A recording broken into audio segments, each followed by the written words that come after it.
Assalamualaikum warahmatullahi wabarakatuh. Perkenalkan nama saya.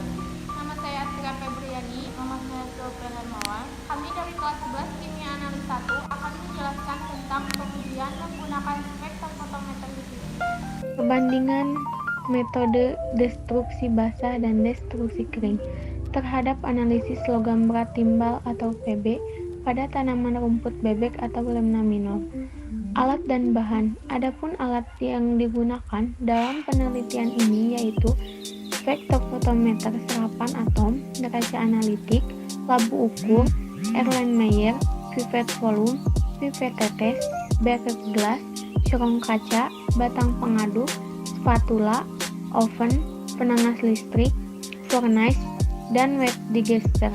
Sedangkan bahan-bahan yang digunakan sampel rumput bebek atau lemna minor, aquades, kertas saring wetman, larutan HNO3, larutan PbNO32, dan HCl. Dan langkah selanjutnya yaitu adalah prosedur percobaan. 1. Cara preparasi sampel dengan destruksi atau pelarut menggunakan cara oksidasi kering.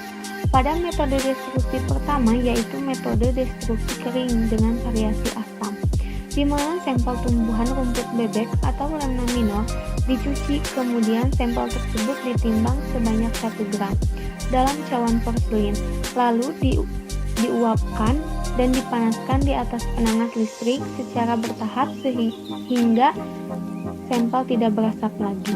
Masukkan sampel ke dalam tanur untuk diabukan pada suhu 420 derajat Celcius sampai abu berwarna putih selama kurang lebih 8 jam.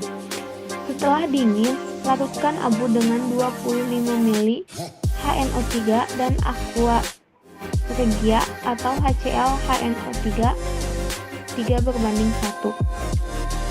Lalu dipanaskan di atas penanas listrik hingga kering. Kemudian dilarutkan dengan aquades, lalu dimasukkan ke dalam labu ukur 25 ml dan diencerkan lagi hingga tanda batas.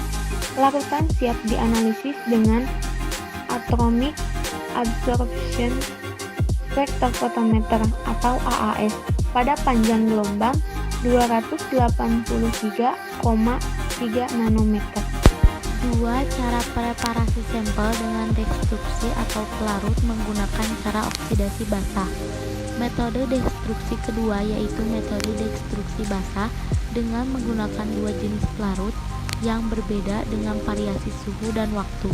Metode destruksi basah dilakukan dengan menggunakan alat wet digester, dilakukan dengan cara menimbang 1 gram sampel pada cawan, lalu ditambahkan pada setiap masing-masing cawan pelarut asam HNO3 dan pelarut aqua regia sebanyak 4 ml. Selanjutnya didestruksi dengan menggunakan wet digester pada suhu 150 derajat Celcius, 250 derajat Celcius, dan 350 derajat Celcius selama 1 jam, 3 jam, dan 5 jam. Setelah itu, keluarkan sampel dari wet digester lalu didinginkan. Kemudian ditambahkan pelarut asamnya yaitu HNO3 dan aqua regia, lalu dipanaskan pada suhu 100 derajat Celcius selama 20 menit dan didinginkan. Selanjutnya ditambahkan dengan aquades, lalu disaring dan dimasukkan ke dalam labu ukur 100 ml. Diencerkan sampai tanda batas dan sampel siap dianalisis dengan AAS. 3. Preparasi sampel air minum pada pengujian kadar amonium atau metode spektrofotometri. Dipindahkan 25 ml contoh uji ke dalam tabung volume 50 ml. Kemudian ditambahkan 1 ml larutan fenol dan dihomogenkan. Ditambahkan 1 ml sodium nitroprusida dan dihomogenkan. Setelah itu ditambahkan 2,5 ml larutan pengoksidasi dan dihomogenkan kembali. Tabung volume ditutup dan dibiarkan dalam ruang gelap selama 1 jam untuk membuktikan warna. Larutan dimasukkan ke dalam kuplet pada alat spektrofotometer, dibaca dan dicatat serapannya pada panjang gelombang 640 nanometer. Perbandingan sampel uji pada pengujian kadar analit dengan spektrofotometer UV dan visible. Pada penelitian ini dibandingkan dua metode destruksi sampel lemna minor untuk penentuan kadar Pb dengan AAS. Kadar Pb dalam lemna minor merupakan salah satu indikator terakumulasinya logam Pb dalam tumbuhan. Salah satu syarat analis logam dengan menggunakan AAS adalah sampel harus dalam berupa larutan.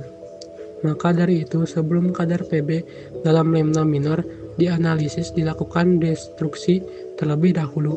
Larutan berwarna diuji dengan spektrofotometer visible, disebut juga dengan sinar tampak, sedangkan sampel yang tidak berwarna tidak bisa diuji dengan spektrofotometer.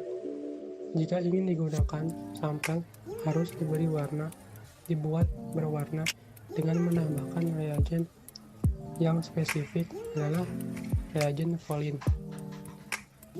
Persamaan spektrofotometer UV dan visible memiliki panjang gelombang sama-sama digunakan untuk preparasi sampel.